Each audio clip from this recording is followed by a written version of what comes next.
Praise Lord people.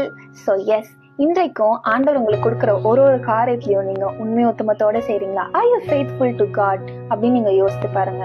அது earthly chores ஆகட்டும், இல்ல ஆண்டவர் உங்களுக்கு கொடுத்திருக்கிற spiritual chores ஆகட்டும், whatever it may be, ஆண்டவர் உங்களை நம்பி அசைன் பண்ணி கொடுத்திருக்கிற ஒரு காரியத்திலையும் நீங்க எப்படி அதுக்கு எஃபர்ட் போடுறீங்க?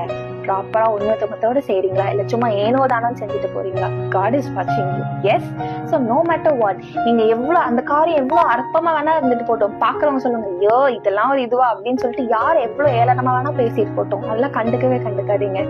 ஏற்ற வேலை வரும்போது ஆண்டவர் எப்படி யோசேப்பை உயர்த்தி ஒரு அதிகாரி ஆக்கினாரோ, அதே போலவே ஆண்டவர் உங்களையும் அதிகாரி ஆக்குவாரு. அநேக காரியங்கள்ல ஆண்டவர் உங்களை அதிகாரி ஆக்குவாரு. ஆனா அதுக்கு நம்ம எப்படி இருக்கணும்? We must be faithful to God. So yes, let us not forget this. உண்மை உத்தமத்தோட செய்வோம், ஆண்டவரே உங்களை ஏற்ற வேலையில உயர்த்துவார். Amen. God bless you.